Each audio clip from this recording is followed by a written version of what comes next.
Ok, e último passo, agora que já estamos gravando, ativar a apresentação da minha área de trabalho, para não deixando me esquecer.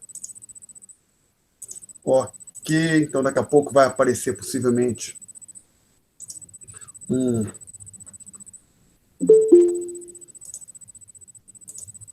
pôr do sol, e agora o que eu quero aqui, abrir esse software. Ok, que funciona como quadro. Então, e vamos ver onde é que nós estávamos. Professor, Oi. boa noite. Boa noite. Eu tenho uma dúvida da lista 4. Pode falar. As questões adicionais, a primeira questão adicional. Ótimo, então vamos lá. Lista 4, questão adicional. A primeira delas, só um minutinho. Vou colocar aqui. Espero que ocorra um acréscimo no produto potencial da economia. Utilize a análise gráfica do mercado monetário discutida no livro-texto em aula para discutir os impactos de longo prazo desse evento sobre o nível de preço. Produto potencial ou produto de longo prazo, tá legal? Talvez isso não tenha sido falado. Se não foi, eu peço desculpas. E qual seria a sua... Na questão 1 que você falou, Rebeca? Sim. Aí, a sua dúvida sobre a resolução, sobre o enunciado? Sim, quando eu vi a resolução, eu até entendi mais ou menos, mas eu ainda não senti que eu entendi bem. Aí, se você puder fazer ela, eu agradeceria. Ok. Vamos deixar isso aqui. E vamos colocar isso aqui. Então, o enunciado fala que há uma elevação no produto potencial da economia e a pergunta é o que acontece com o nível de preços, não é isso? Sim. Então, se não me falha a memória, você, por favor, me corrija, Rebeca. Espero que você esteja conferindo o gabarito. Tentar botar essas coisas deveriam ser linhas retas um pouquinho mais retas. Melhorou um pouco, mas não, acho que está aí no limite da minha capacidade. Então, esse gráfico, a gente coloca no eixo horizontal a quantidade de moeda, no eixo vertical o nível de preço, não é isso? Sim. A gente coloca uma curva de demanda, que, conforme a gente discutiu em sala, é decrescente. E aí, o hipótese desse exercício é que a gente vai manter a quantidade de moeda constante, oferta. Então, essa aqui é uma curva de oferta de moeda, ela não responde ao nível de preço, então o Banco Central fixa a quantidade de moeda nesse patamar. Tá? E a gente diz que houve uma elevação no produto potencial. Aí a gente pensa, o que acontece com essas curvas? Com a curva de oferta de moeda não acontece nada. Que basicamente o Banco Central fixa o M, a oferta de moeda naquele patamar, e ela, então, a curva de oferta é aquela curva perfeitamente inelástica, essa curva vertical. Com a demanda de moeda, alguma coisa vai acontecer. Então, esqueci de marcar. Eu usei AR para esse ponto, não foi? Foi. Tem um comentário aqui. Aqui no eixo vertical é P ou 1 sobre P? 1 sobre P. 1 sobre P. 1 sobre P, tá? Perdão. É 1 sobre P aqui. 1 sobre P. Lembra que 1 sobre P é o valor da moeda, né? Então, a demanda por moeda é decrescente 1 sobre P. Então, em equilíbrio, o nível de preços inicial é P1, na situação inicial, onde P1 é o recíproco, está dado, conforme eu está ilustrado, está dado aqui o P. Tem o recíproco dele. Então, eu vou colocar o subscrito 1 nessa demanda de moeda aqui. Aí a gente diz que aumentou o produto potencial da economia, aumentou o Y. Então isso quer dizer o seguinte, se nada mais mudar, as pessoas gostariam de ter mais moeda. A renda da sociedade é maior, elas vão carregar mais dinheiro na carteira. Em médio, vão deixar mais dinheiro parado no banco.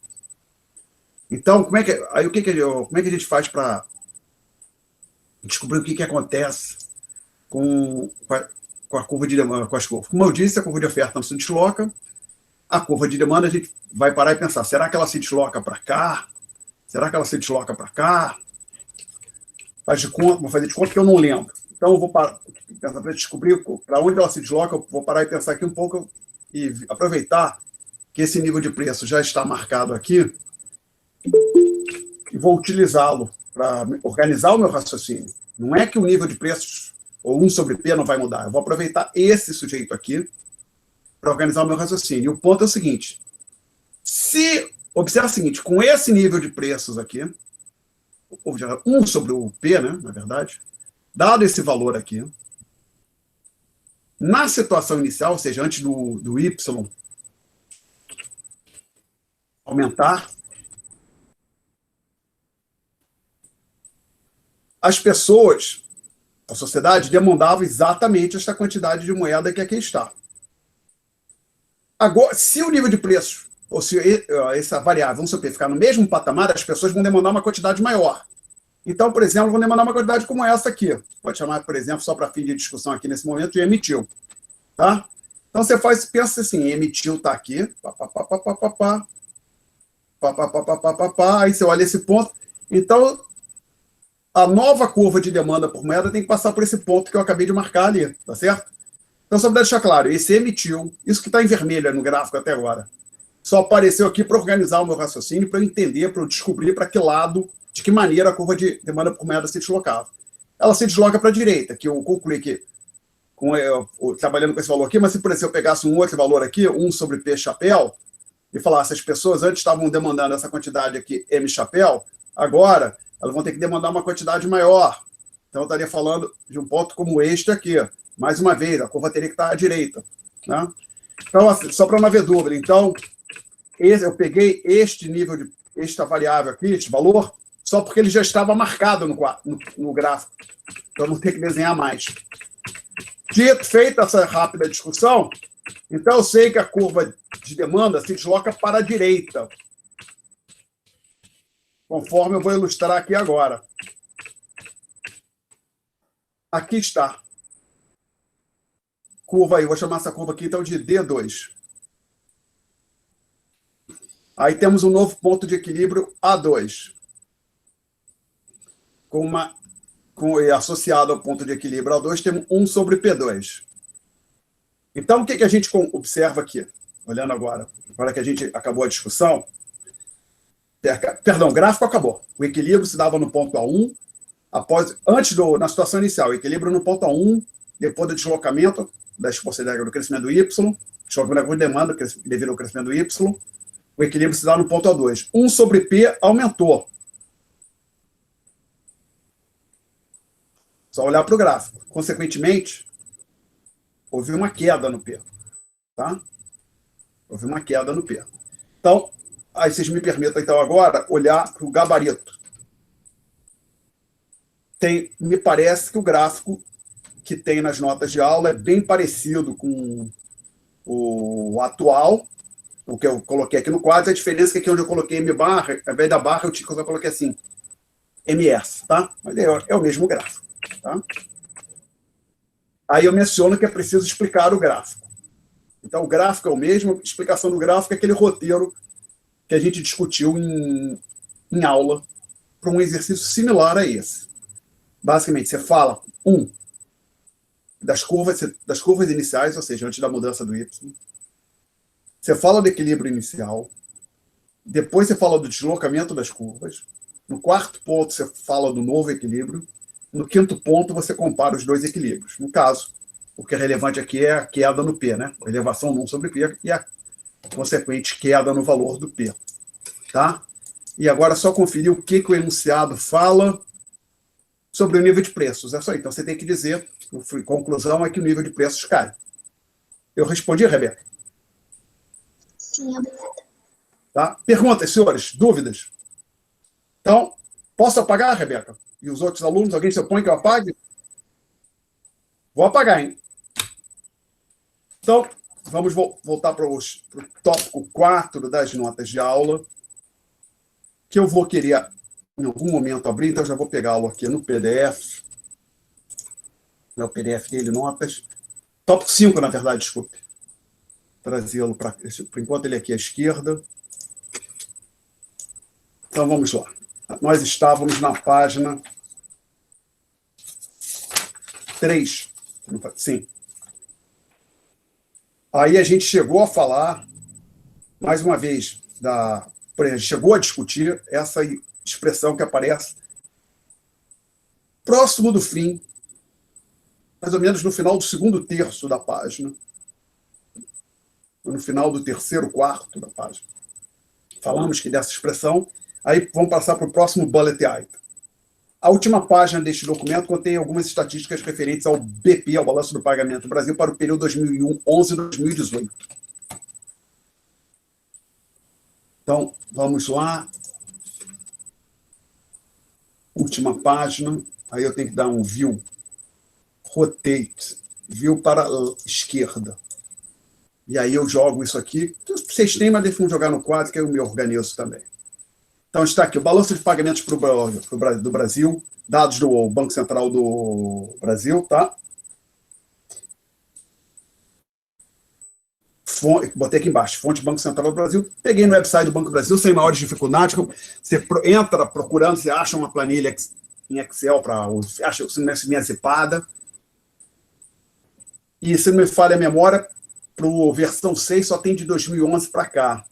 Porque o balanço de pagamentos na versão 5 tem de 45, de 1940 até 2012, 2013, ou até 2015.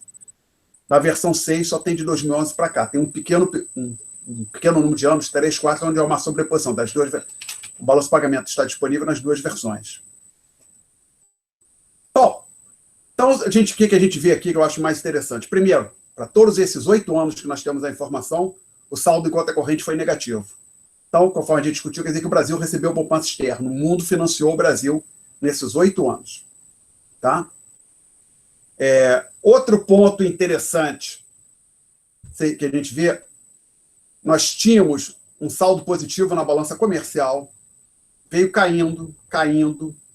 Por quê? Porque isso é sabido. Quando uma economia começa a crescer, o seu saldo comercial tende a cair, principalmente via um motor comum para isso são as importações. A economia cresce, o país importa mais. O país entra em recessão, as importações caem. Então, vocês vejam que o saldo da balança comercial está aqui nessa linha. Ele vem caindo, fica negativo, depois cai até ficar negativo em 2014. Aí a gente entra naquela recessão, ele volta a crescer. Em particular, você vai ver que o crescimento é puxado principalmente pela queda das importações. Vocês veem que aqui, nesse momento aqui, quando você passa de 14 para 15, as exportações caem também. Mas as importações caem muito mais. E aí a balança comercial aumenta. Aí as importações caem ainda mais. Aí depois se recupera um pouquinho, começa a recuperar. A economia está ensaiando uma recuperação em 2017, 2018, né? Infelizmente não durou muito. Perguntas? Vocês podem ver que aqui estão na parte de investimentos ativos, ou seja, investimentos brasileiros realizam no exterior. Nessa tabela, dados que eu peguei, vem bem com muito menos detalhes do que os chamados investimentos passivos, ou seja, aquele que nós recebemos. Os investimentos que nós recebemos, o Banco Central quebra a informação com muito mais detalhe. Isso falei para essa tabela que eu baixei. Se você entrar lá no site da Luna, no dia que eu entrei para pegar essa informação, se não falha a memória, eu peguei isso a primeira vez que eu lecionei essa disciplina para a RI, então teria sido em 2019. Você acha outros arquivos onde isso vem muito mais aberto. Então, por exemplo, a exportação vai vir detalhada por produto, até café, borracha, soja, pneus, um bando de coisa. Aí aqui vai vir títulos públicos, aí talvez o tipo, se é título do Tesouro de 1 ano, de 2 anos, blá, blá, blá. Esse tipo possivelmente vem com muito mais detalhes. Tá? Perguntas? Outra coisa, se vocês forem olhar, isso aí tem uma estrutura similar, ou seja, aquela versão que eu apresentei para vocês, que está na página anterior do PDF, é bem similar a essa estrutura que está aqui. No caso, uma diferença é que aqui tem muito mais detalhe na parte dos investimentos passivos. Perguntas, senhores? Bom, dito isso, surge o seguinte ponto aqui, na última bolota da página 5, desse das notas de aula. Eu digo que a gente precisa discutir algo que eu vou chamar aqui de saldo, o STPB, saldo total do balanço de pagamentos. Esse conceito. Por exemplo, se você olhar para o View, Rotate, right. Se você olhar para essa estrutura que aqui está, em nenhum momento aparece esse tal saldo total do balanço de pagamentos. Aí alguém pode dizer, deixa de enrolar, é zero, que o saldo total não é quando você soma tudo. Não, não é bem assim. Mas, peraí, por que você vai falar disso para a gente, de saldo total de balanço de pagamento, então se ele não está aparecendo aqui? Na versão 5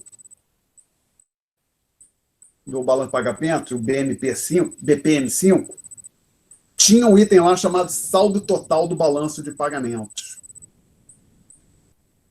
E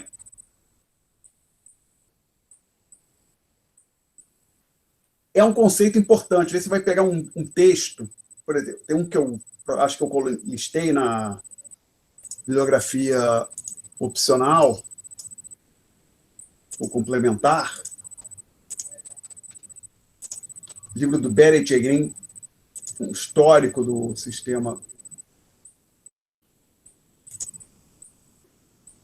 de bibliografia. Globalização Capital, uma história do sistema monetário internacional. Custo a crer que não se fale lá em saldo total do balanço de pagamentos ou saldo do balanço de pagamentos. Tá? Por exemplo, um país está com problema no balanço de pagamentos quando o saldo do balanço de pagamentos é negativo. Saldo total do balanço de pagamentos é negativo. Isso nem aparece aqui.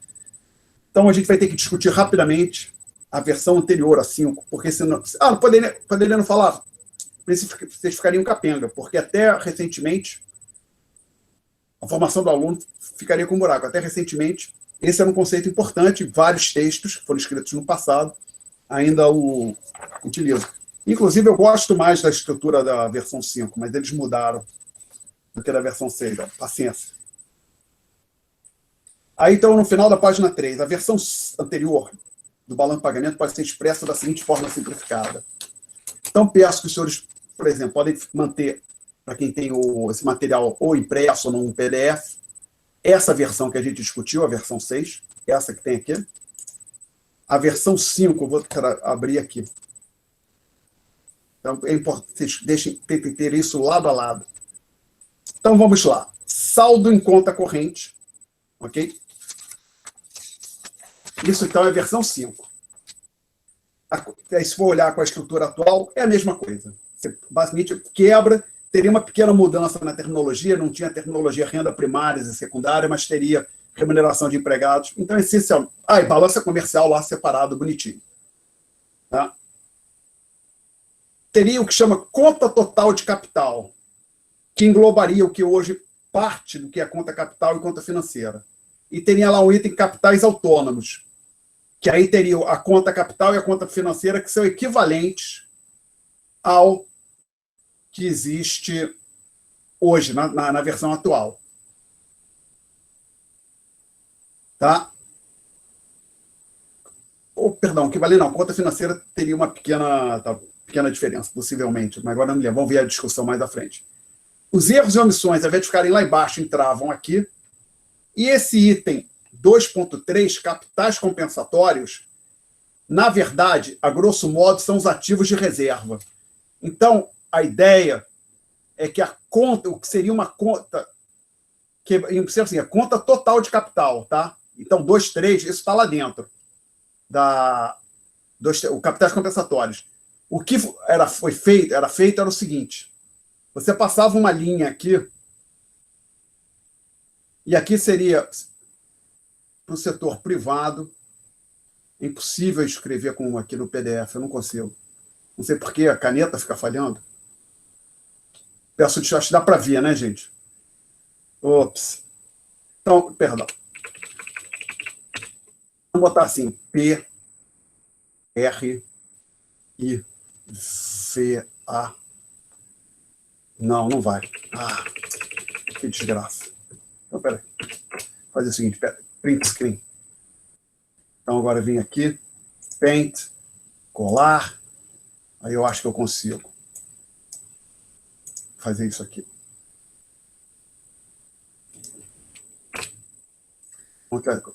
Editar, editar, colar. Ok. Então, aqui eu tenho mais facilidade de escrever. Ok. Então, o grande ponto é você passar, como se passasse uma linha aqui. Então, isso aqui é como, pode dizer assim, era para o setor privado. Quase isso, mas não exatamente. E aqui, governo, Banco Central / governo. Óbvio, tá? Seriam os capitais do seu. Era essa a ideia. Então, aqueles ativos de reservas, basicamente, seriam esses capitais compensatórios. A grosso modo é isso. A pequena diferença é que isso valia já naquela época, que se o Banco Central pegasse um dinheiro emprestado junto ao FMI, você registrava a operação inicialmente aqui em capitais compensatórios, mais amortização, exemplo do exercício que a gente fez na aula passada, é registrada na conta financeira, quando o Banco Central vai quitar o empréstimo. Bom, e o chamado... Permitam agora voltar aqui para... Desculpa, eu posso abrir aqui. Fica mais fácil assim. Então, como eu mencionei, o saldo total do balanço de pagamentos é dado pela soma dos saldos. 1, 2, esse e esse. Então, aqui você apurava, nessa linha aqui, saldo total do balanço de pagamentos. Então, e lembrando, tudo isso aqui somaria zero, conforme a gente discutiu antes. Então, se o saldo total do balanço de pagamentos fosse 10, esse aqui seria menos 10. Tá legal? A parte de capitais compensatórios.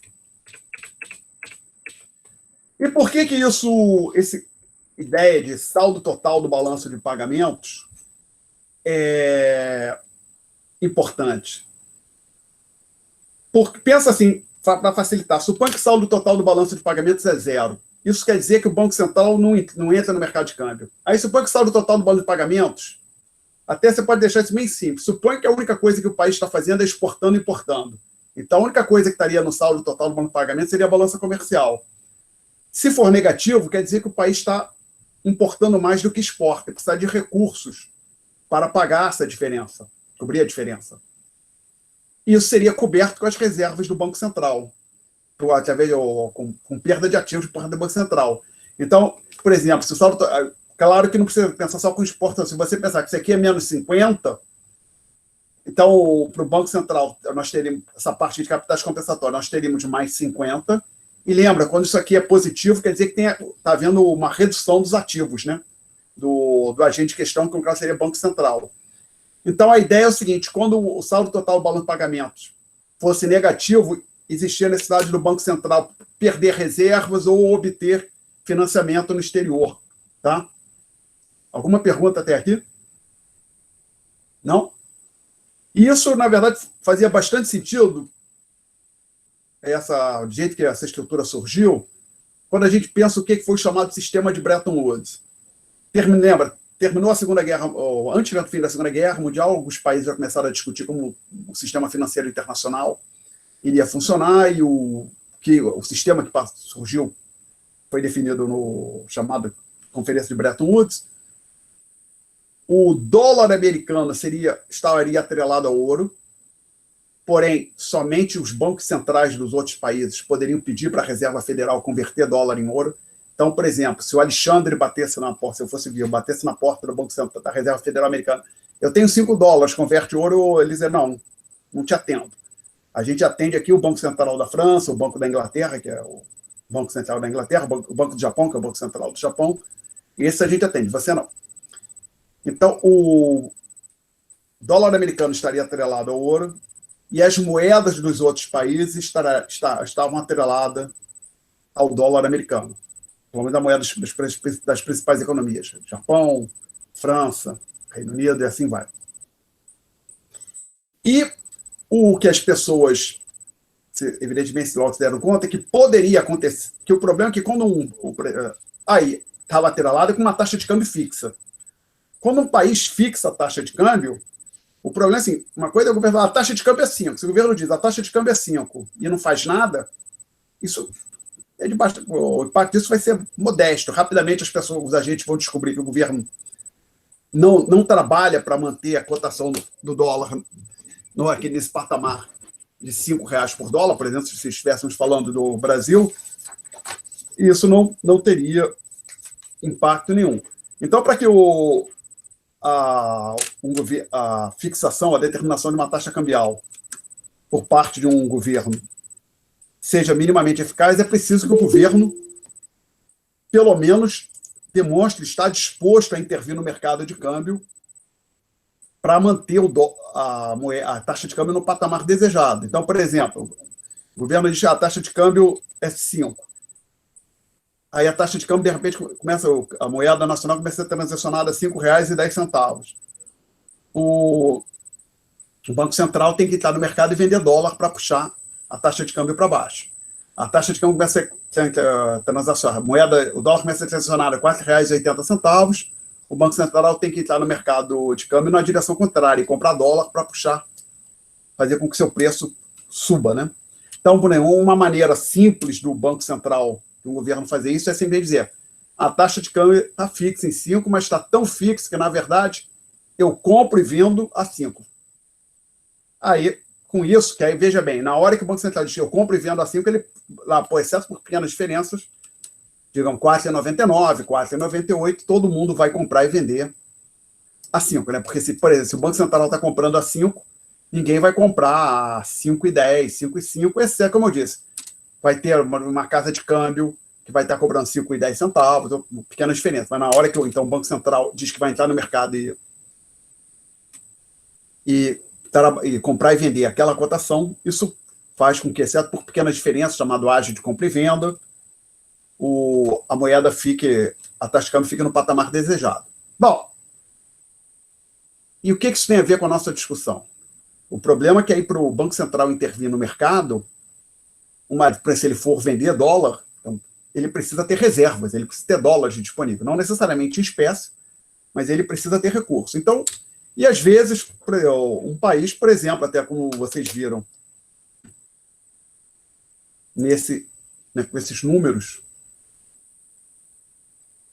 que a gente apresentou, do balanço de pagamentos do Brasil,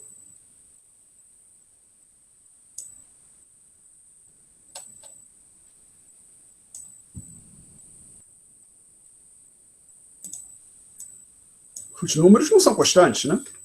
Eles oscilam, a economia entra em expansão, as importações crescem. Então, você pode imaginar o seguinte, pode ter um país que tenha um chamado desequilíbrio transitório, tem uma necessidade temporária de dólares. Uma delas que pode ser também que, por exemplo, às vezes pode acontecer, olha, a gente fixou o dólar a 5. Puxa vida, mas a gente viu agora que para manter o dólar a 5, a gente precisa fazer alguns ajustes adicionais na economia. Vai ter que vamos precisar reduzir o déficit fiscal. Só que o déficit fiscal, normalmente você não reduz assim num piscar de olhos. Você precisa aprovar reformas, precisa mandar mensagem para o parlamento, medidas para o parlamento, vai ter debate, vai ter discussão. Então, às vezes, para um país que está empenhado para manter a moeda numa certa cotação, mas está com déficit no balanço de pagamento, ele pode, e era essa a ideia do sistema Bretton, ele poderia, nesses momentos que deveriam ser transitórios, procurar o Banco Central não, desculpa, o FMI e pegar recursos emprestados.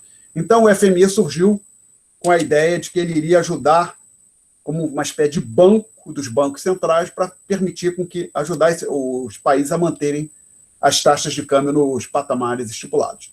Tinha também uma previsão, isso foi usado mais uma vez, que também algum país poderia mudar a taxa de câmbio. Não sei, mas poderia.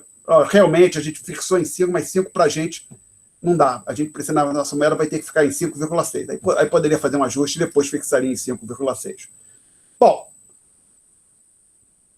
Então, dito tudo isso, o saldo total do balanço de pagamentos, ele te dava uma medida rápida da necessidade de recursos ou excesso de recursos que o Banco Central tinha ou num dado período de tempo, tá?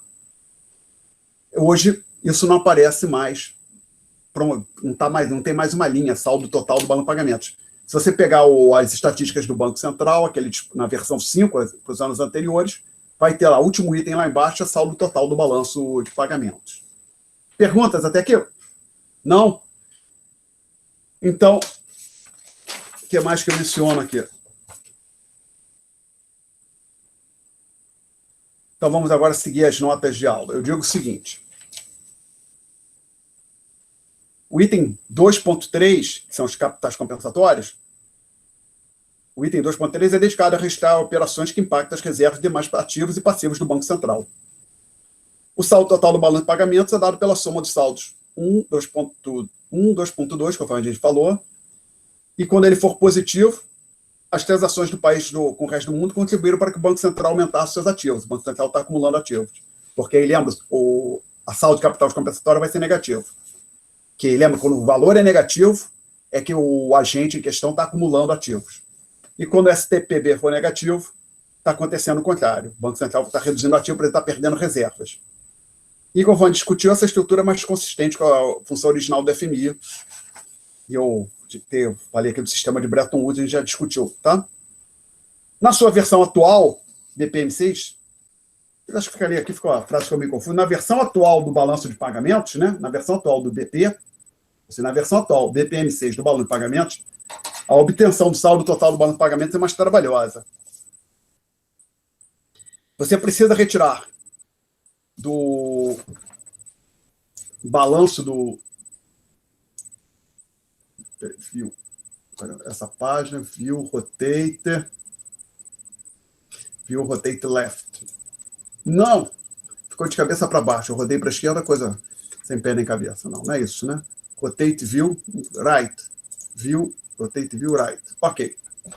Então eu digo o seguinte: para obter o balanço de pagamentos na versão atual, como eu disse, na versão 5 era uma linha, já estava pronto lá. Você precisa fazer o seguinte: retirar do balanço do pagamento a parcela referente aos ativos de reserva. Isso é uma operação simples. Então, basicamente, vai tirar essa linha da discussão. Da conta financeira, os empréstimos obtidos pelo Banco Central. Então, o empréstimo que o Banco Central obteve, que entraria aqui, você tem que tirar.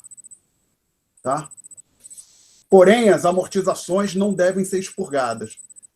Aí alguém pensa, por que quando ele pega o empréstimo, quando na versão 5, o empréstimo entrava, mas a amortização não? Que a ideia era você registrar as operações extraordinárias que foram necessárias para ajustar o balanço de pagamento. Então, a amortização de um empréstimo contraído no passado já deveria estar no planejamento, já deveria fazer parte da previsão dos agentes econômicos que operam no mercado de câmbio e assim vai. Tá? Então, é um pouco mais trabalhoso. Então, eu digo, ver exemplos 4 e 6 nos lançamentos discutidos acima. Então, exemplo 4, página 2. O BCB obtém um empréstimo de 500.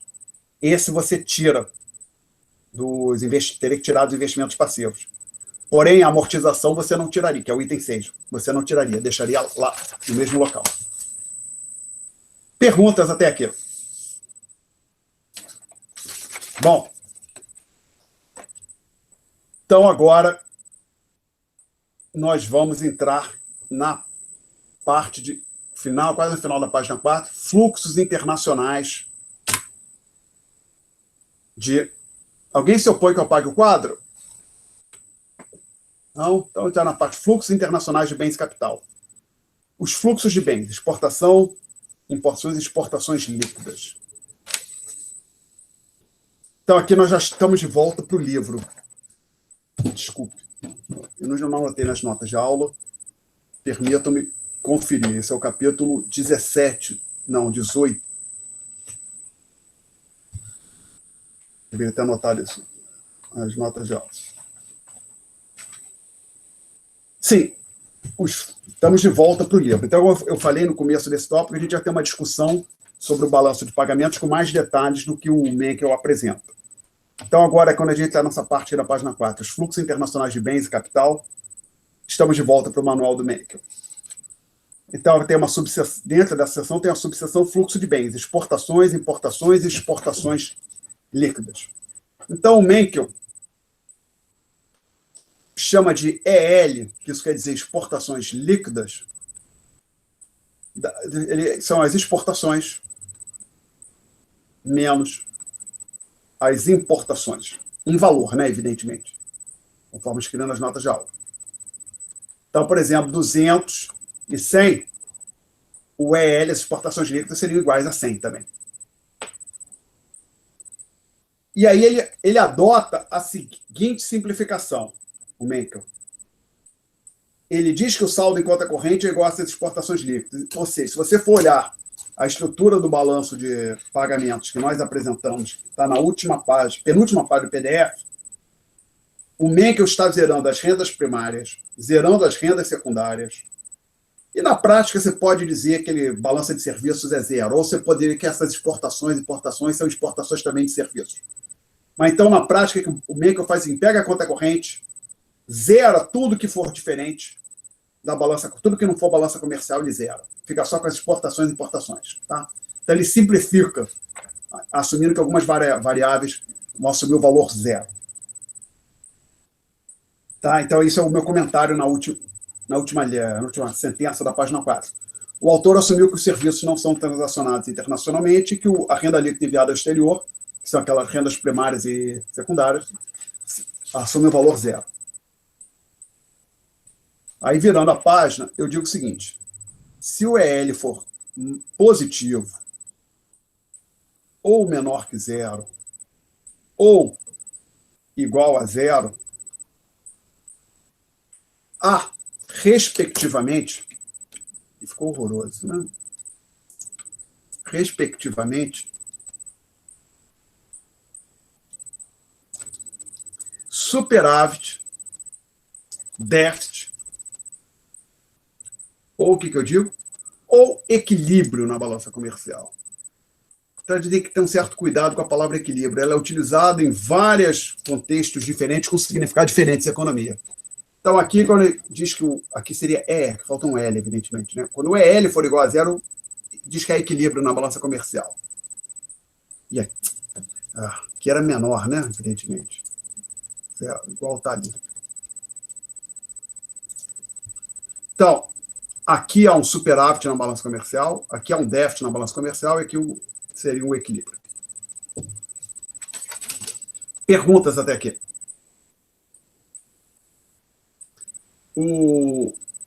Em seguida, que seria o primeiro bullet item dessa página 5, o autor, o Menkel, lista fatores, ele entende que são os principais, acho que está uma boa descrição, que influenciam as importações e as exportações. Então, basicamente, a pergunta está fazendo: o que vai determinar o quanto um país exporta, o quanto um país importa? Então, a primeira coisa que ele chama a atenção: preferência dos consumidores. Isso se determina por trás das curvas de demanda, se você quiser interpretar assim. Basicamente, os consumidores têm preferência, eles gostam, por exemplo, se um país produz frango, mas tem um país onde, por um motivo qualquer, as pessoas lá não gostam, não querem comer frango, seja lá por qual for o motivo, evidentemente o país produtor de frango não vai conseguir vender muita coisa naquele país onde as pessoas não comem frango. Ele simplifica essa discussão só para dizer o seguinte: olha, vamos pensar que tem dois tipos de bens: os bens domésticos, que são produzidos no nosso país, e os bens importados. E, basicamente, os consumidores têm preferência por um bem ou outro. Às vezes eles querem consumir muitos bens domésticos, muitos bens importados, tá? Mas é só para não haver dúvida, isso aqui não diz respeito aos preços. O que eu estou querendo dizer? Você pode interpretar assim. Estivesse falando de curva de demanda. Estivesse falando de demanda por café. As preferências dos consumidores por um bem qualquer impactam se essa curva de demanda vai ficar nessa posição D1 ou na posição D2. tá certo? Ou mais aqui, D3, tá certo? Mas, então, assim, a preferência, pode pensar assim, as preferências dos consumidores determinam o posicionamento da curva de demanda no gráfico. Aí, depois dado o preço do bem, aí a gente pode verificar o quanto os consumidores vão consumir. Tá? Então, aqui você pode interpretar que nessa parte de preferência dos consumidores, o MECO está falando da determinação das demandas por bens domésticos e bens importados.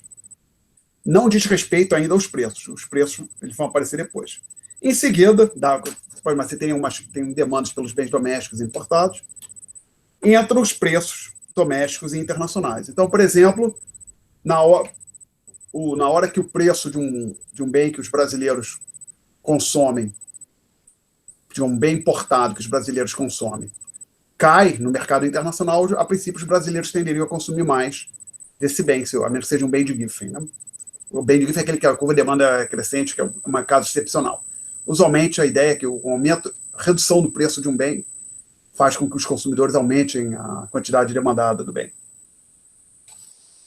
Bom, outro fator, taxa de câmbio. O que você está dizendo, Alexandre? Por exemplo, o preço de um bem lá nos Estados Unidos pode ser o S-cifrão $2, mas se a taxa de câmbio, que com frequência a gente usa a letra E, for R$5,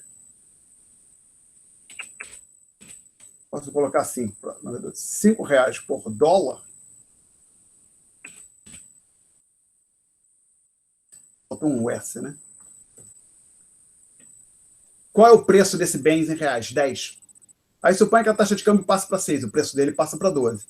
Então, você pode então interpretar assim, esses preços domésticos e internacionais, por exemplo, o preço doméstico, olhando para a economia brasileira, os preços domésticos estão expressos em reais, os preços internacionais estão expressos em dólares, e para você poder comparar o preço dos bens internacionais com os domésticos, você tem que converter pela taxa de câmbio.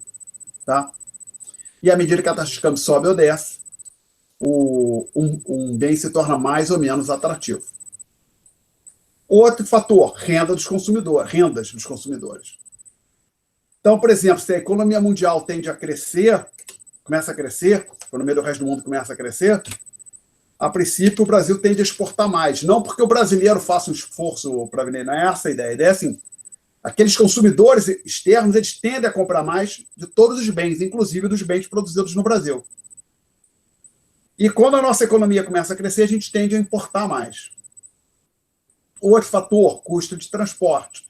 Um bem é comprado, um brasileiro quer comprar um bem que está localizado em Hong Kong, vai ter que pagar o transporte.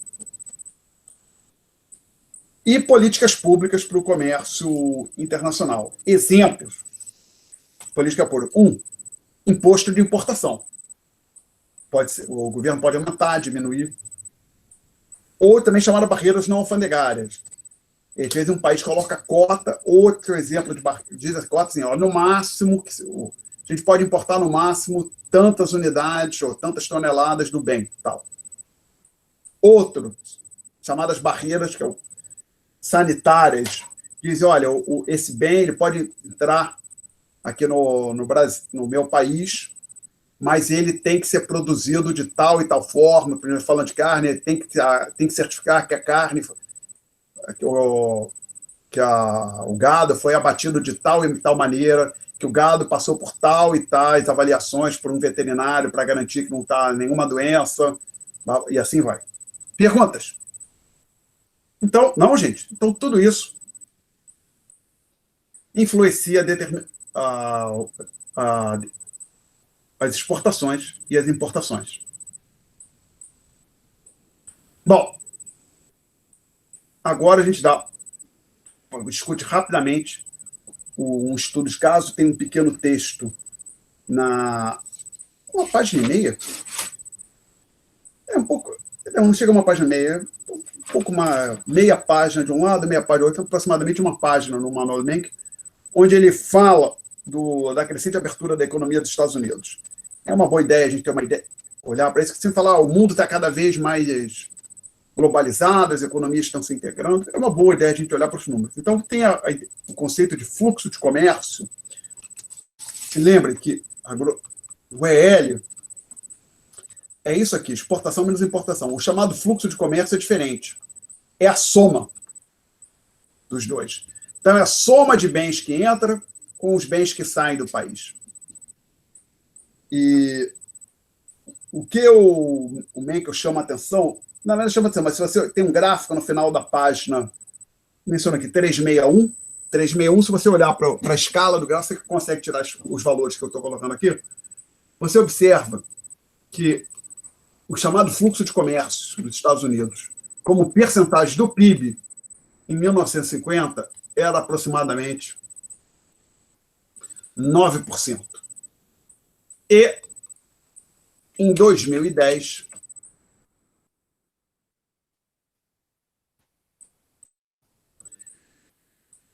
chegou estava na ordem de 24%. Então, a economia americana realmente aumentou muito seu fluxo de comércio. Eles passaram a exportar e importar muito mais. A economia americana se abriu muito para o mundo. Perguntas?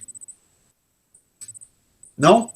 Então, nisso aqui, que o Menkel está fazendo, ele está pegando o seguinte, ele vai olhar para o fluxo de comércio e ele reduz isso para exportações líquidas, zera aquele outro pedaço da conta corrente, que outro pedaço? As rendas, exportação de bens e serviços, importação de serviços, e agora ele vai olhar para o fluxo de recursos financeiros, do fluxo de capital. Lembrando que fluxo de capital não é necessariamente somente o capital financeiro. O que você está querendo dizer, Alexandre? Vamos lá. E se eu abro aqui.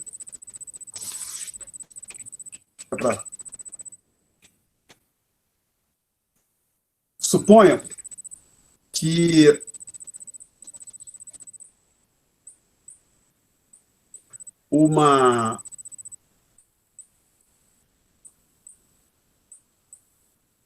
um estrangeiro,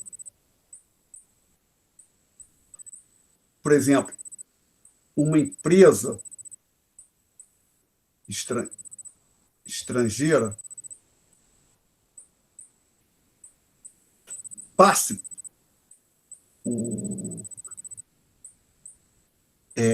outra coisa, uma empresa brasileira, pronto, desculpe, a Petrobras, que está operando no exterior, em algum momento, ela pegue algum equipamento importante, por exemplo, uma plataforma que ela comprou para operar fora do Brasil, e em algum momento ela traga a plataforma aqui para dentro do Brasil. Tira de lá e traz para cá. O ingresso da plataforma é o ingresso de um bem. Teria um lançamento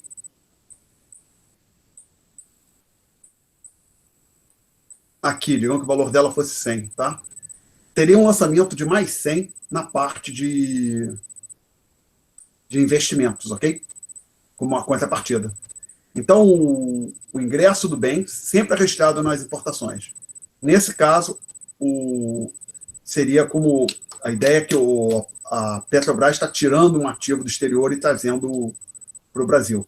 Então esses registros seriam relativos à entrada de um bem de capital, né? Mas então, para deixar claro, não é só o capital financeiro que vai ser necessariamente registrado no conta capital, mas bem que vai olhar agora essencialmente para essa parte, movimento de capitais financeiros. Bom,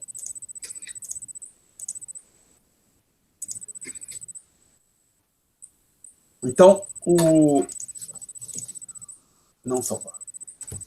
O que vai... Perdão, a gente vai entrar, então, no segundo item, em negrito, na página 5, o fluxo de recursos financeiros, fluxo de líquido de capitais externos. Então, nesta subseção, o autor simplificará consideravelmente a conta financeira IBP. Ele tinha simplificado a conta corrente, agora aqui o Menkel está simplificando outro pedaço do balanço de pagamentos. E ele cria o conceito que ele chama de IEL, investimento externo líquido, que eu digo por extenso nas notas de aula. Blá, blá, blá, menos blá, blá, blá. Então, o que é isso? Vamos lá. O IEL chama o seguinte, o IEL é a compra de ativos externos por parte dos residentes, menos a compra de ativos internos por parte dos estrangeiros. Então, esse IEL, o que temos? Brasileiros comprando ativos no exterior, e disso você subtrai o que os estrangeiros compram de ativos no Brasil. Tá? E o investimento externo pode ser direto, exemplo, uma nova montadora de automóveis se instala no Brasil, e em carteira, estrangeiros compram ações de empresas brasileiras. Então, assim como um pouco antes a gente falou dos principais fatores que influenciam as exportações e importações, agora o Menkel vai falar dos principais fatores que afetam o movimento de ativos internacional de ativos, de fluxo de capitais de um país para o outro. Então, ele menciona aqui, primeiro, taxas reais de juros. Taxa real de juros nos Estados Unidos e no Brasil, taxa reais de juros no Brasil e na Alemanha, taxa reais de o capital vai sair do relevante para o investidor, se vai investir no Brasil ou no Japão, vai comparar a taxa real de juros no Brasil e no Japão. Tá? Então, você precisa, a ideia é assim, se a gente estiver pensando num mundo bem simples, só tem Brasil e Estados Unidos, a gente iria olhar apenas taxa de juros, real de juros no Brasil e nos Estados Unidos. Riscos econômicos e políticos de se manter ativos no exterior. Tá? No manual, um texto que eu falei, o International Financial Management, os autores, logo nos primeiros capítulos, falam como que um episódio recente na Suíça fez com que estrangeiros que detinham ações tivessem uma perda na Bolsa. Quando mudar a regulação, a legislação passou por uma modificação.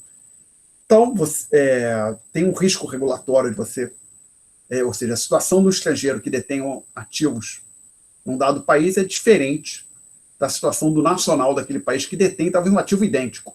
Tá? Mas como, Alexandre? Por exemplo, um bem concreto, crise da dívida argentina, da dívida pública argentina no começo deste século, discutiu-se por muito tempo que, basicamente, o governo argentino postergou o pagamento, de certa forma, não é correto dizer que ele, em inglês seria um haircut, cortou um pedaço, haircut, corte de cabelo, cortou um pedaço da dívida, que basicamente as pessoas tinham recursos depositados no banco com a promessa que um peso valeria $1, um peso argentino, um dia simplesmente diz, não, um peso não vale mais $1, ele passa a valer agora 20 centavos de dólar, então quem tinha o equivalente a $5 milhões passou a ter um quinto disso, uma coisa desse tipo, não exatamente com esses valores. Mas então uma discussão que teve é se a perda dos estrangeiros que tinham retorno na Argentina seria da mesma magnitude que os residentes do país. Tá? Então, riscos econômicos podem se manter ativos no exterior e, evidentemente, as políticas públicas referentes à propriedade de ativos estrangeiros. Tá? Por exemplo, no Brasil, me corrija se eu estiver errado, existe a restrição por posse de terra por parte de estrangeiro? Talvez alguém saiba? Alguém vai fazer um comentário? Posso estar errado, mas eu acho que tem uma discussão se estranho. Tem a ideia que às vezes estrangeiro não pode possuir terra na chamada região de fronteira. Então, assim, então, realmente, às vezes então você vai ter um tipo de restrição desse tipo. O estrangeiro não pode comprar isso aqui. Isso aqui esse tipo de propriedade é exclusiva para os nacionais do país. Tá? Perguntas? Bom,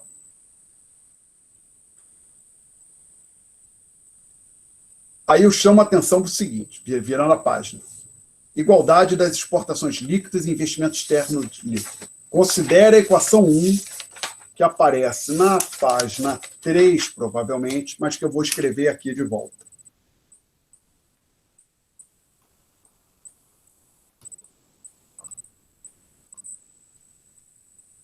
Essa expressão 1. eu digo, veremos a seguir que no presente contexto, tal essa expressão é equivalente a 2. Que contexto? Com as simplificações que o Mencken fez.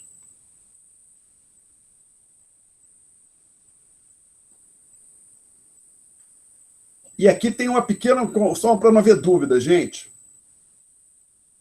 Quando eu dou nome para as letras, né, X, Y, Z, a variável, eu não gosto de usar duas letras para uma variável. O que você está querendo dizer, Alexandre? Porque às vezes alguém olha para essa expressão aqui, isso é a variável E vezes a variável L? Não, é uma variável só que o autor chamou de EL, né?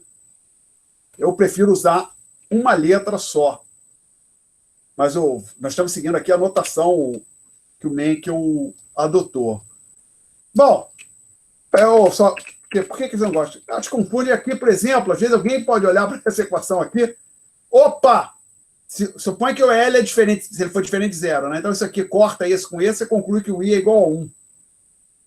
Não pode cortar, né? Tá, gente? Isso aqui é uma sigla. Então aqui é investimento externo líquido, aqui é exportação líquida. Não tem como cortar nada aqui. Então isto aqui é uma variável, esta aqui é outra variável. Vamos prestar atenção nas convenções para evitar confusões. Então vamos lá. Eu falei, tem a equação 1 que a gente discutiu na aula passada. Eu apresentei agora a equação 2. Falei que elas são equivalentes, no sentido que, dadas as simplificações do Mencken, se você pegar... o 2 é essencialmente a equação 1 que nós tínhamos discutido antes. Mas eu só falei, eu não mostrei que isso é verdade. Então agora eu vou argumentar que, efetivamente, isso é verdade, ou seja, que a 2 é equivalente a 1. Então, a primeira coisa que eu vos falo, depois da expressão 2, dadas as simplificações do livro-texto, o EL é igual ao SCC, que basicamente, a gente discutiu, simplesmente o Mencken pegou vários itens do saldo em conta corrente, da conta corrente, e zerou. E ficou só com as exportações líquidas. Aí eu peço agora, considere a estrutura do BP, do balanço de pagamentos, na última página deste documento. Já abriu aqui.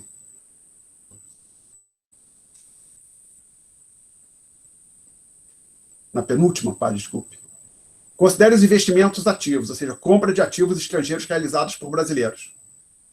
Considere não, como os investimentos ativos são lançados com sinal negativo. E os investimentos passivos. Compra de ativos brasileiros realizados por estrangeiros, ou seja, ativos localizados no Brasil, que foram comprados pelos estrangeiros, concluímos que, dadas as simplificações do livro-texto, o IEL é igual ao CCF com sinal invertido. Ver definição do IEL algumas linhas acima. No caso, ficou na página anterior, né? IEL, compra de ativos por parte do antepenúltimo bullet item da página 5. IEL, compra de ativos externos pelos residentes, menos compra de ativos internos por parte dos estrangeiros.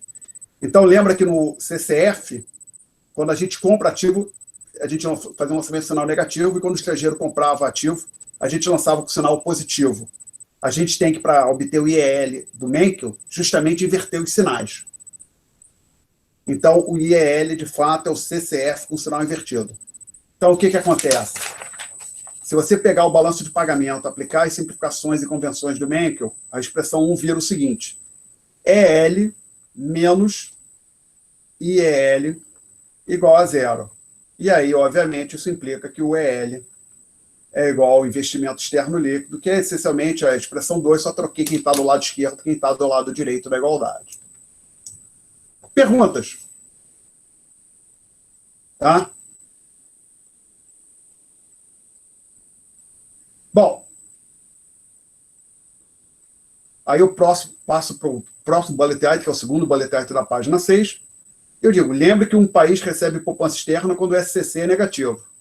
No contexto considerado pelo autor, o país recebe poupança externa quando o efeito de exportação líquida é negativo. E como você tem essa igualdade aqui, o país recebe poupança externa quando o IEL for negativo. Alguma pergunta até aqui, gente? Então, eu vou apagar tudo isso aqui. Alguém se opõe que eu apague o quadro? Aí eu passo para o terceiro bullet item da página 6. Aí eu digo o seguinte aqui. Seja essa a poupança nacional, e a poupança nacional, ou seja, que os residentes do país poupam, é a poupança privada mais a poupança do governo.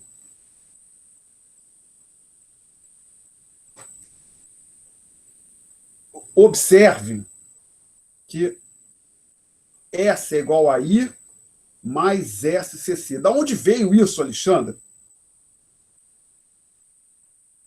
Vem do seguinte, eu te explico em seguida. Ou seja, eu joguei a igualdade aqui, mas não disse ainda de onde ela vem. Agora eu vou explicar de onde esta senhora que eu acabei de circular surge.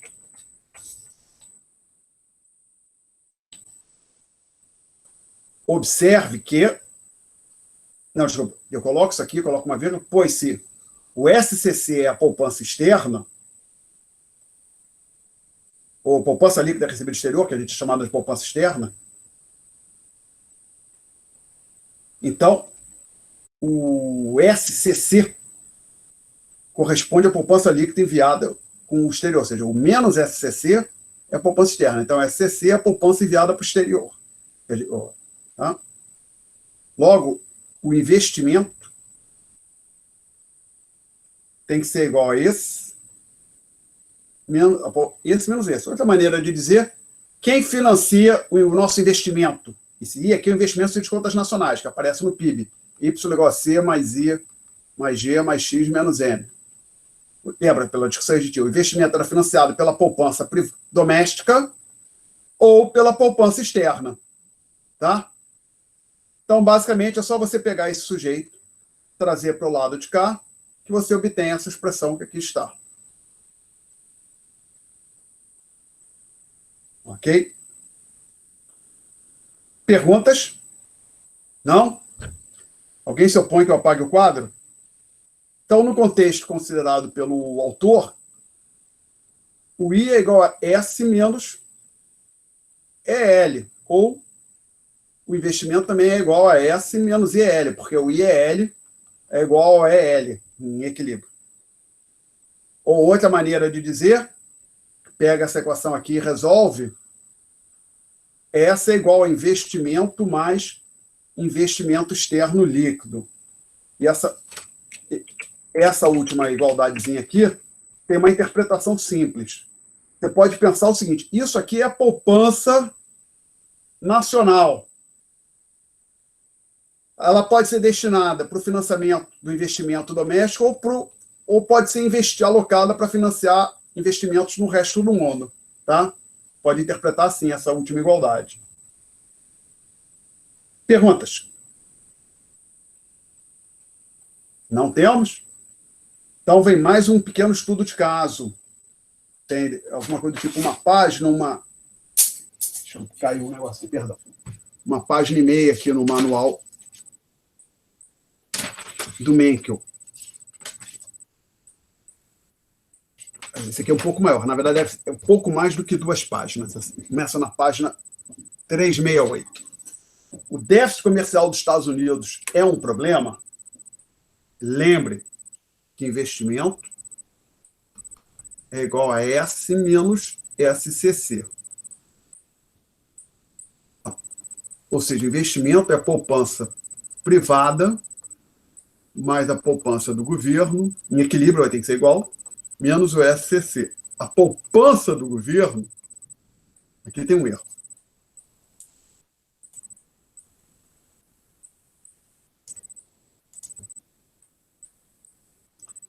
É tudo que ele arrecada menos o que ele gasta.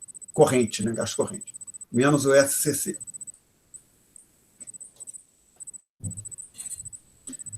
Então,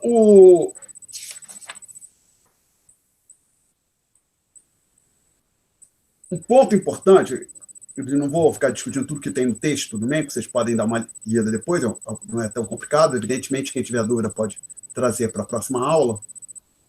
Mas um ponto importante aqui se você quiser, você pode passar dessa igualdade que eu coloquei nas notas de aula e colocar nos termos que o Mencken colocou.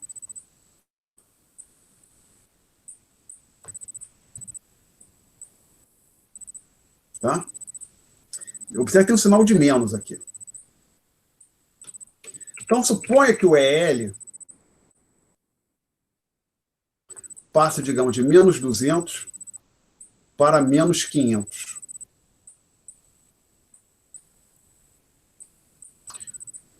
Ok? Esse termo aqui, como tem o sinal de menos, estaria crescendo em 300 unidades.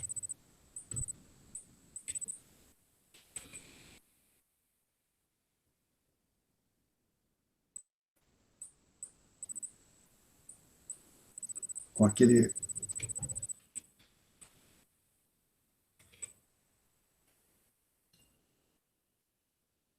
Ok?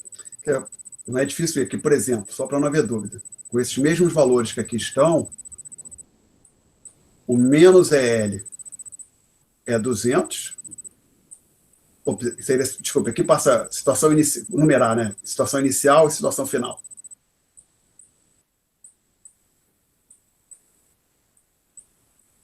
Então, a variação do EL com sinal invertido é 300. Então, a gente estaria falando que esse termo aqui estaria crescendo em 300 unidades, por exemplo.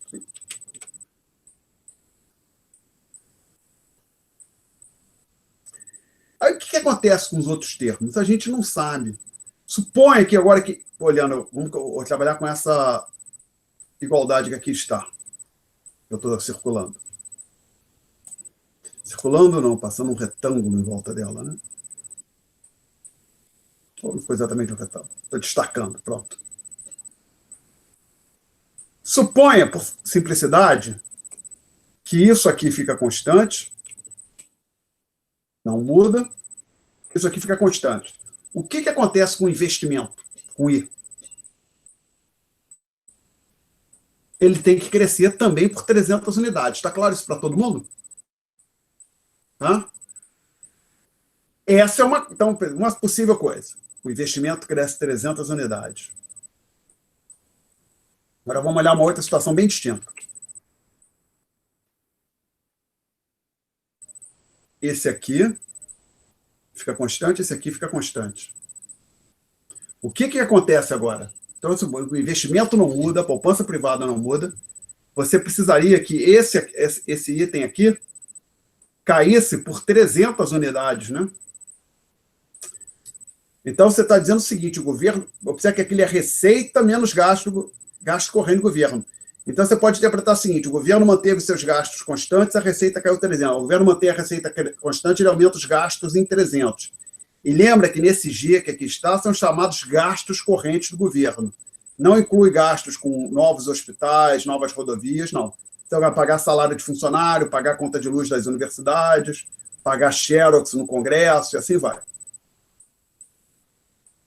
Então, agora você pode colocar aqui o ponto central, que eu chamo de no final da página 6, é que uma queda no saldo em conta corrente, que quer dizer que quando há uma queda no saldo em conta corrente, o país passa a receber mais poupança externa, ele pode financiar um aumento do investimento doméstico ou um aumento do déficit fiscal, ou uma combinação de ambos, está claro? Então, a ideia é você ter uma elevação do déficit fiscal para financiar investimento, é algo menos preocupante, ou talvez até seja positivo, do que um aumento do déficit em conta corrente para financiar os gastos do governo, particularmente os gastos correntes. Tá? Perguntas?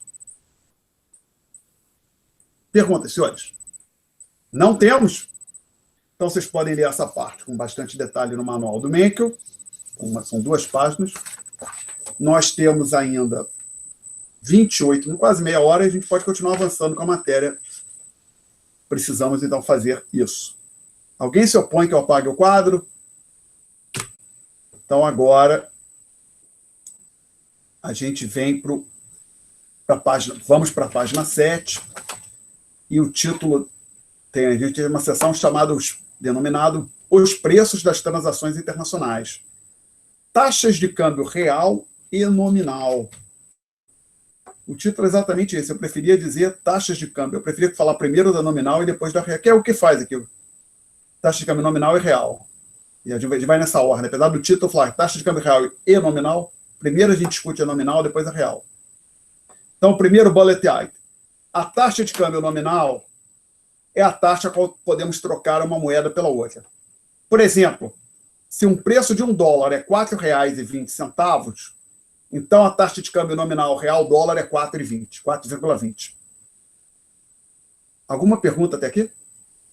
Então, professor, para ter dúvida, taxa de câmbio nominal é aquela taxa de câmbio que nós estamos acostumados a falar, que você acha a cotação no G1, no Yahoo Finance, no Google Currency Converter e assim vai.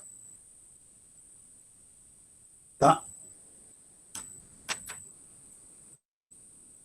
Aí eu entro para segundo bullet item. Antes de discutir o bullet item, eu presto atenção para os senhores para o travessãozinho que vem depois. Nem todos os autores fazem tal distinção. Nós também não faremos. Basicamente, eu vou separar duas palavras que às vezes são utilizadas, dois grupos de palavras que são utilizadas de forma como se fossem equivalentes, que alguns autores fazem questão de diferenciar. Então, o primeiro grupo, valorização barra desvalorização. Uma valorização barra desvalorização cambial deve ser induzida pelo governo. Então, valorização seria, por exemplo, a taxa de câmbio, valorização do real, a taxa de câmbio cai, né? Por exemplo, hoje a taxa de câmbio cai de R$5 por dólar para R$4 por dólar, em 10 teria uma valorização do real.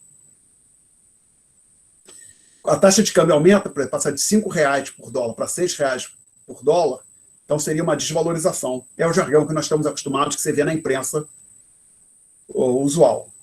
Porém, alguns autores gostam de dizer que essa desvalorização, para você usar essas expressões, a modificação na taxa de câmbio deve ser induzida pelo governo. Mais especificamente, você teria que estar no chamado regime de câmbio fixo, quando o governo fixa a taxa de câmbio, e um dia, aquela taxa de câmbio que estava fixa em 5, o governo diz, olha, 5 não é mais, tem que fazer uma modificação, passou para 5,50, ou 5,70, ou 6. Então, a valorização e desvalorização cambial, para alguns autores, essas expressões, palavras, deveriam ser utilizadas somente em tal contexto.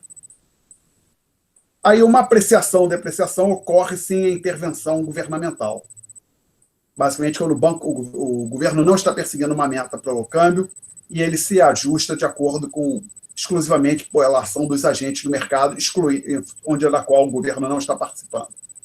Então, se você aceitar essa separação como válida, aquilo que está acontecendo com o real, segundo o real nos últimos meses, cairia na categoria de apreciação e depreciação. Subir um pouco, descer um pouco, seria apreciação e depreciação. Como eu disse, nem todos os autores fazem tal distinção. Nós não vamos fazer essa distinção aqui no curso, mas é bom que os senhores saibam que alguns autores fazem a diferenciação. Perguntas? Então, a gente passa agora para falar de taxa de câmbio real. Nós falamos o que é a taxa de câmbio nominal, e agora vamos chamar de taxa de câmbio real. Então, taxa de câmbio real é o preço de uma moeda em termos de outra moeda, aquilo que nós estamos acostumados, taxa de câmbio nominal.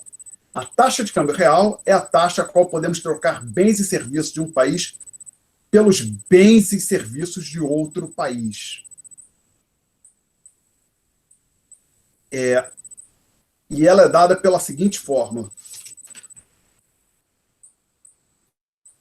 O Qzinho, que é a taxa de câmbio real, é igual a o E, que é a taxa de câmbio nominal, vezes o P asterisco, dividido pelo P. Quem são essas variáveis? Eu digo depois. Apresento a equação. O Qzinho, o Q minúsculo, é a taxa de câmbio, é a chamada taxa de câmbio real. O E é a taxa de câmbio nominal, por exemplo, R$4, R$5 por dólar. O P asterisco é o preço de uma cesta de bens estrangeiros. Uma cesta de bens quaisquer que estão lá disponíveis em Nova York, por exemplo.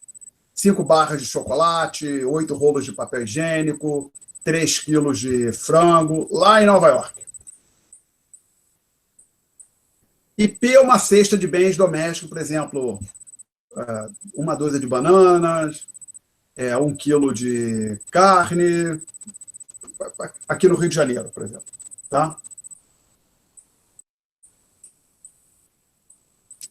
Bom, agora, qual é a relação disso? Então, eu apresentei a fórmula.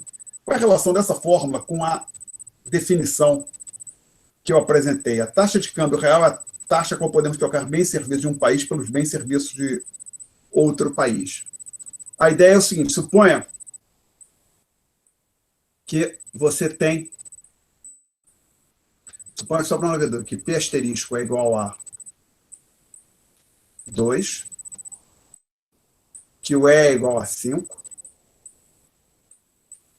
e que o P, desculpe, deixa eu mudar, vai dar 10, não quero trabalhar com 2, tá?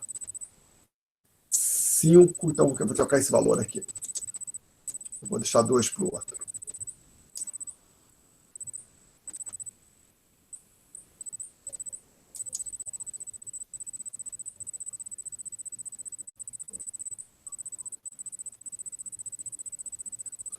Então, com esses valores que aqui estão, se você fizer a conta, você vai aplicar a fórmula 3, você vai concluir que o Q é igual a 20 dividido por 2, 10. Tá? 10. Alguma pergunta até aqui?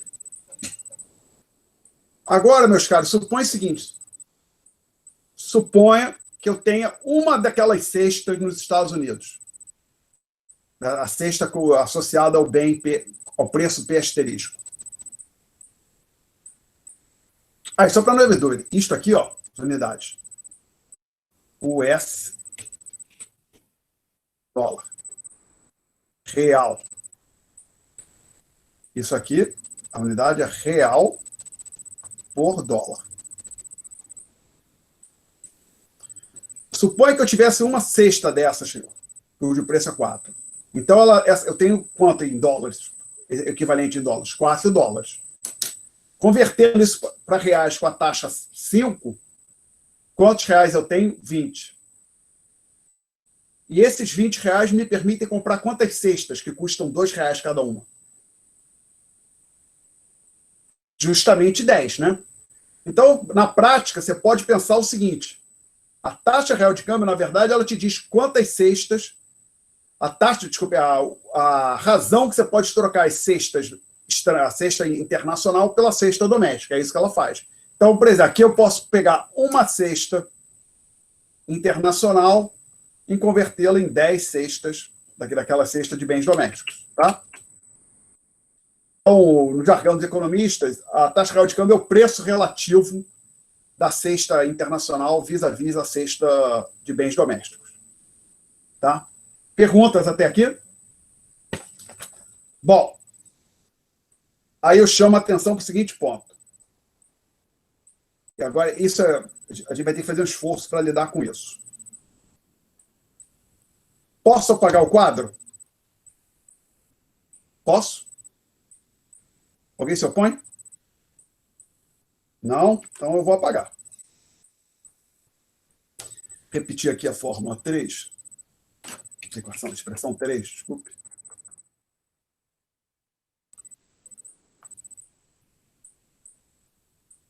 Então, para não haver dúvida, gente, nós estamos acostumados a expressar a taxa de câmbio aqui no Brasil, por exemplo, reais por dólar, tá? Por exemplo, quando a taxa de câmbio é 5, quer dizer assim, 5 reais te compram 1 dólar. É isso que a gente faz no Brasil. E é o que a maior parte dos países do mundo faz. Elas expressam a taxa de câmbio dessa forma: moeda doméstica pelo dólar americano. Nos Estados Unidos é comum fazer o contrário. Ao invés de fazer dólar por pound, fazem o contrário. Ou seja, moeda estrangeira. Basicamente, vamos lá. A nossa taxa de câmbio aqui expressa moeda doméstica pela moeda estrangeira. Os americanos fazem o contrário, moeda estrangeira pela moeda doméstica. Acho que no Reino Unido também é comum, mas já não tenho certeza. Então, o que acontece? O Menkel, ele usa uma letra, o E minúsculo, mas o E minúsculo do Menkel é isso que eu chamei de 1 sobre... É o recíproco do que eu chamei do E. Tá certo? Então, basicamente, o Menkel, no manual dele, é como se a taxa de câmbio dele fosse dólar por real. Tá? Mas a maior parte dos textos trabalha desse jeito, real por dólar. E nós vamos fazer isso também. Tá? Além disso, quando ele fala em taxa real de câmbio, na prática, ele está falando de 1 sobre quê? Ou seja, seria como se ele mensurasse a taxa real de câmbio desse jeito aqui. Mas ele nem coloca uma letra. Ele simplesmente fala em taxa real de câmbio, está falando isso sobre o quê, mas nem aloca, nem diz, a taxa real de câmbio é a letra X, Y, nada. Tá? Então, o E minúsculo do Menkel é 1 sobre o E, 1 sobre o nosso E maiúsculo. Aí depois eu digo que, de fato, a taxa de câmbio real pode ser interpretada como o preço relativo de uma cesta entre uma cesta de bens estrangeiros e uma cesta de bens nacionais, a gente já discutiu aqui. Essas cestas podem ter a mesma composição, não, eu nada te falar, você pode até dizer que a cesta subjacente a esse valor é idêntica à cesta subjacente a esse outro valor aqui. Tá? E um ponto, convém lembrar, que se você mudar a cesta, ou as cestas, que você utiliza nesse cálculo aqui, a taxa real de câmbio provavelmente muda, né? Perguntas? Bom, então agora a gente vai ignorar essa possível indeterminação da taxa real de câmbio, ou seja, a multiplicidade, desculpe, fica melhor dizer, e vamos assumir que ela está bem definida, quaisquer cesta que você pegar, ou que a gente tem 2 cestas, uma estrangeira e uma doméstica, que são as cestas relevantes para a discussão que se segue. E uma variação na taxa real de câmbio, ou na taxa de câmbio real, tende a impactar os fluxos de comércio. Por quê?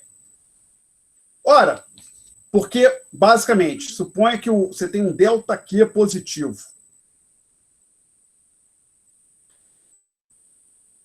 Isso pode interpretar assim, para os brasileiros, os bens importados ficaram relativamente mais caros quando comparados aos bens domésticos. Tá? Então, a princípio, a gente tenderia a importar menos. E, por sua vez, os bens brasileiros ficaram, para os estrangeiros, relativamente mais baratos. Então, eles tenderiam a comprar mais do Brasil. Consequentemente, o Brasil tenderia a importar mais, a princípio. Tá certo? E aí eu menciono o seguinte ponto.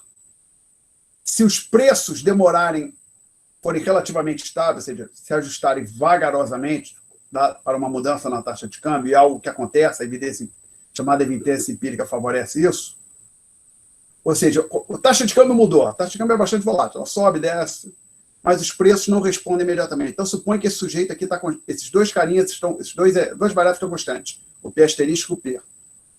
E alguma coisa aconteceu que o E cresceu, a taxa de câmbio nominal cresceu. A taxa de câmbio real tende a crescer também. Né? Se os preços não mudarem, na verdade, se os preços não mudarem e a taxa de câmbio nominal crescer, com certeza a taxa de câmbio real cresce. Perguntas? Aí, na última bolota, o último bullet item dessa página, eu digo o seguinte: quando se usa a expressão taxa de câmbio, o mais provável é que você esteja falando da taxa nominal. Você, quando alguém fala taxa de câmbio, se nada for disso, você assuma que é a taxa de câmbio nominal. Em algum, talvez, dependendo do contexto, pode ser que a taxa de câmbio seja real, mas é mais comum ser a taxa de câmbio nominal. Perguntas? Bom, então agora a gente quer falar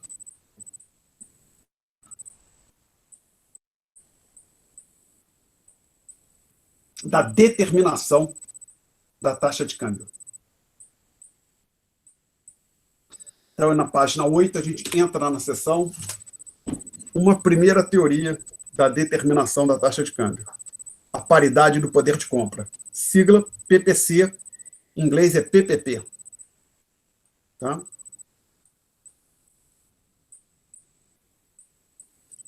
Então, eu digo, seja I um bem qualquer. Por exemplo, I é uma letrinha, 1, 2, 3. Então, ao invés de ficar falando batata, cebola, você numera os bens. Aí tem um bem 1, bem 2, bem 3. De acordo com a lei do preço único, é uma hipótese que não é consistente com os fatos, mas só para a gente entender um pouco, organizar o nosso raciocínio, vamos assumir que isso é verdade.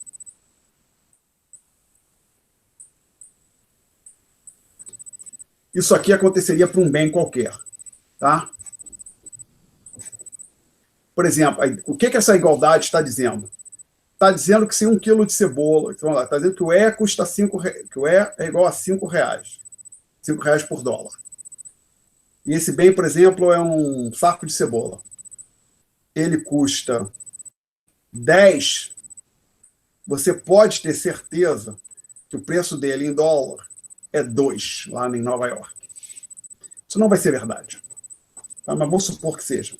Então, a ideia é a seguinte, os preços dos bens têm que ser os mesmos em qualquer lugar. O preço de um dado bem tem que ser o mesmo, quando você leva em conta a taxa de câmbio, em qualquer lugar do mundo. Então, se ele custa R$ 10 no Brasil, taxa de câmbio real-dólar é 5, em Nova York, esse bem vai custar $2. Bom, aí os autores, o autor, desculpe, chama a atenção para o seguinte. Se isso aqui é verdade para vários bens que compõem uma cesta, como é que isso é verdade para vários bens que compõem uma cesta? Então, e como é que quanto você gasta com uma cesta? Por exemplo, digamos que a cesta só tenha 2 bens, e olhando para o valor e o custo dela em reais, tá? O custo da cesta, de aquisição da cesta, que eu vou chamar de P, vai ser P1, que é o preço do bem 1, vezes a quantidade que você coloca do bem 1 na cesta, mais P2, vezes a quantidade do bem 2. Tá? E se agora, olhando em dólar, seria P asterisco, preço do bem 1 em dólar, vezes a quantidade, que é a mesma.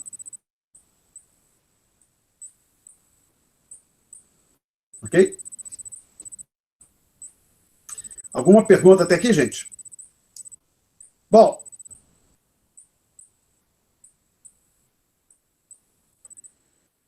aí o que acontece? Multiplica essa linha aqui por E. Você fica com EP asterisco, é igual a EP asterisco 1Q1, mais EP asterisco 2Q2.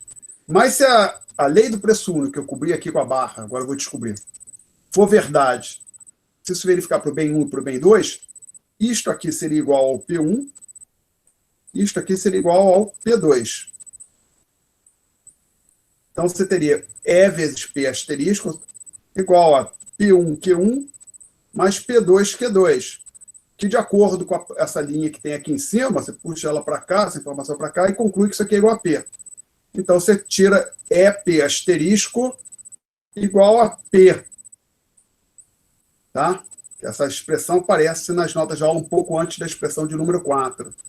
Então, a ideia é o seguinte, tem uma cesta de bens, tem até 50 bens, e a lei do preço único vale para cada um daqueles bens, as cestas vão ter o mesmo custo, seja vai ter um valor em dólar, $10, taxa de câmbio 5, essa cesta, então, custa R$ 50 aqui no Brasil. Alguma pergunta até aqui? Alguém se opõe que eu apague o quadro? Ninguém falou nada, eu vou, então, apagar. E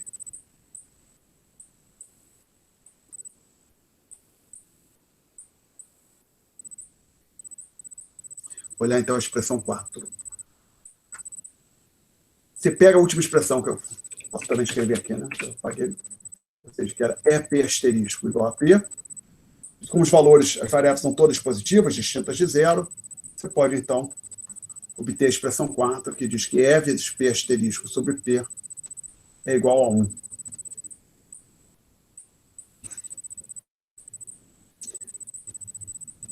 E aí você pode agora ou então também equivalente à expressão 5,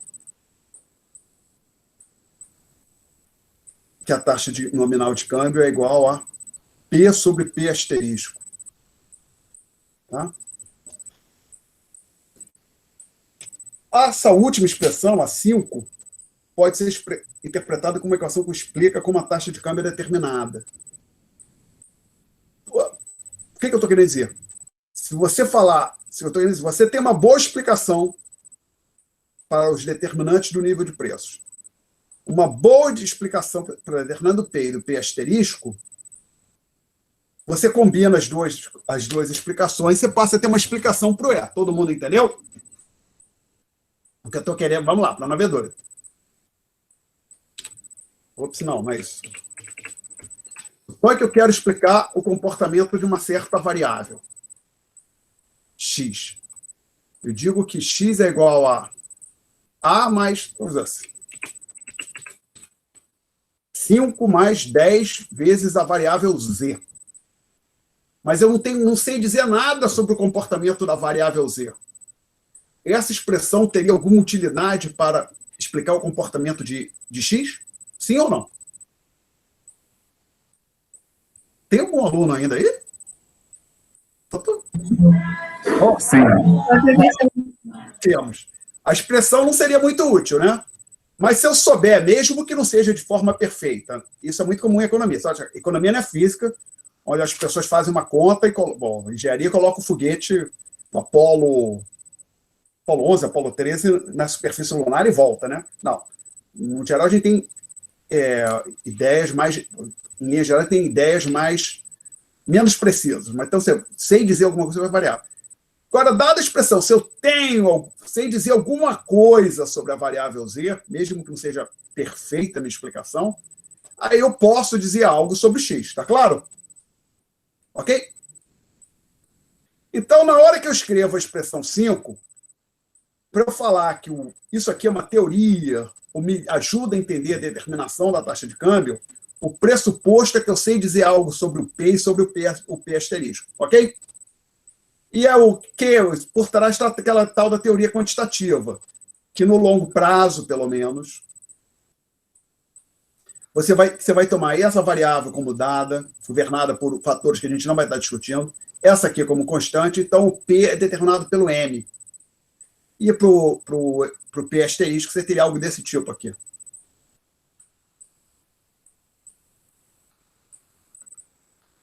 Tá? Então, tem uma equação quantitativa para a economia doméstica, uma equação quantitativa para outra economia. Então, a expressão 5 deveria ser, pode ser interpretada como uma equação para a determinação da taxa de câmbio, mas só é válida no longo prazo. Tá? Então, eu digo, ver título da sessão. Era esse o objetivo da sessão. Começar a falar da determinação da taxa de câmbio. Aí eu digo, problemas. Determinação do P e do P asterisco. Então, a gente, no máximo, vai ter algo a dizer sobre eles, as duas variáveis, longo prazo. Segundo ponto, a chamada evidência empírica, ou seja, leva agora essa equação aos dados. Confronta isso aqui com os dados. Isso é consistente? Não, não é. Ops! Por que está discutindo? A gente vai aprender alguma coisa, apesar de ter esse problema. Tá? Deixa eu só tentar deixar esse ponto claro aqui.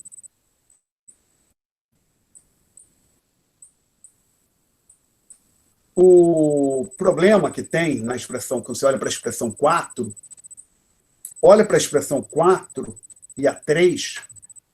4 está aqui. A 3 eu vou escrever aqui.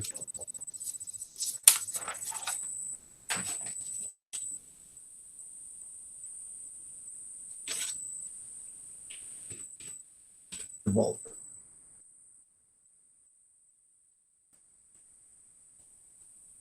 Ora, se a 3 e a 4 são verdades simultaneamente, o que eu posso dizer sobre esta senhora, a taxa real de câmbio? Ela é constante igual a 1. Só que os economistas sabem que a taxa real de câmbio não é constante. Então, dizer que, colocando de outra forma, dizer que a evidência empírica não é favorável à expressão 5, que é equivalente à expressão 4, decorre do fato que os economistas sabem que a taxa de câmbio não é constante, muito menos constante, e igual a 1. Tá? Então, a gente vai ter que discutir um pouco mais isso, vamos ter que fazer infelizmente, adicionar um pouco mais, tornar isso um pouco mais complicado para poder falar sobre a determinação da taxa de câmbio. Então, a gente vai falar, só para não haver dúvida, a expressão 4 é a chamada versão absoluta da paridade do poder de compra, que a paridade do poder de compra está lá no título da sessão. A gente vai apresentar mais à frente a versão relativa. A versão relativa a evidência empírica mais ou menos desfavorável, não é tão ruim. E aí a gente vai discutir